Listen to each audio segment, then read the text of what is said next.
What's going on, everybody, and welcome to the Neg Entropy Chronicles. I'm back with another video, so remember to like, share, comment, and subscribe, and click that notification bell to be alerted anytime I drop a new video.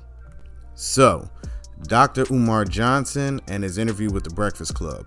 Now, I'm going to be honest, I actually enjoyed it. It took about an hour. Well, the interview was an hour. I watched it all, and for the most part, I enjoyed a lot of it. I'm not going to really harp on too much as far as looking for negative things to say. I think he made it very clear on his stance as far as, yes, these people deserve these rights, but what about us? I think that's a fair question to ask. I don't feel like asking those type of questions are a problem, because if everybody's getting preferential treatment but you're not, and you're wondering why, I think that's the best thing to do, is to ask the question instead of sitting there with a confused look and just saying this is not fair. Instead, ask the question, bring those people to accountable, bring them to the table. It just boggles my mind that people can dislike somebody to the point where if someone's speaking facts or it's actually true, that they'll still deny those things just because they dislike the individual. You get what I'm saying? Even if I don't like you, if you're saying something that makes sense, I'm gonna agree with it. Be like, yeah, that makes sense. Because if it makes sense, or if it's right, or if it's the truth, I don't care how much I dislike you. It's right, it's right. You see? And also during it, the only issue I had is with the Ma'Khia Bryant issue.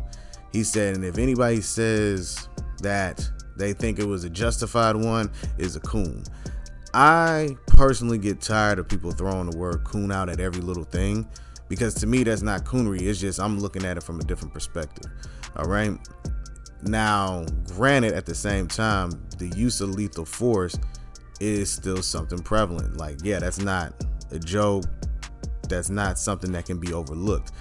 They need to start treating us the same way as our white counterparts. The reasoning being is because we want an equal playing field.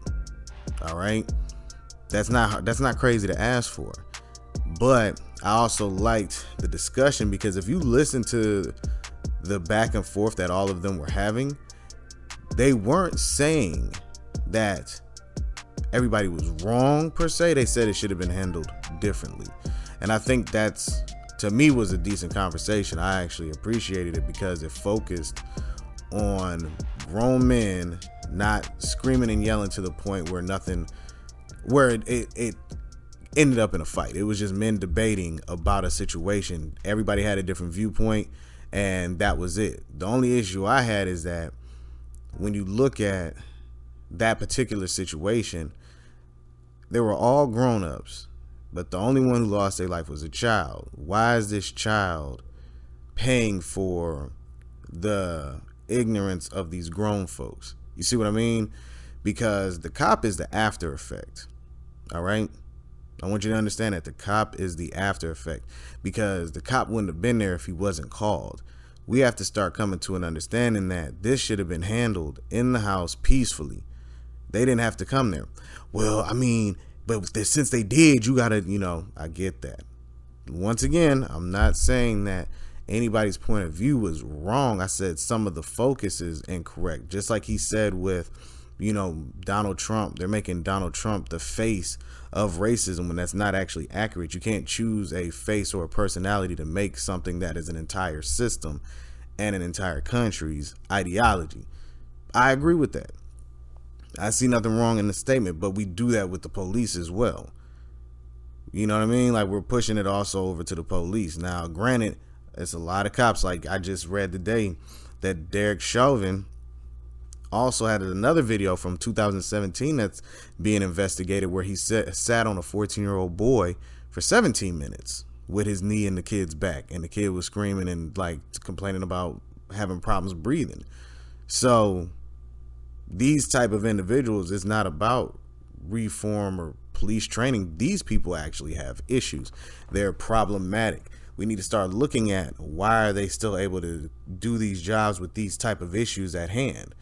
That's something that also needs to be looked at. But we also need to look at our own community and come to the place of understanding, why is it escalating so far ahead when it's in regards to us dealing with ourselves. well, you got to understand systemic racism. Hold on now. If we're going to look at it like that, we know what the problem, and if we know what the problem is, we should be able to start applying things to it to where we can stop this type of chaotic nature within the community, at least for ourselves, instead of looking outward. Because you can't have a community when the community can't get along. You see what I'm saying? So, I mean, I can focus on that more later as far as talking about systemic racism, which I will probably get into, but not this time. Like I said, a really good video. It was nice to watch the interview because it hit every aspect of thought process. You know, oh, okay, this, I didn't even have, like, some of it I didn't agree with. I'm fussing at the screen, but it was worth it because you get to hear a different viewpoint and, you know, thought process. So be on the lookout for more videos, and thanks for the love and thanks for watching. All right, everybody, peace.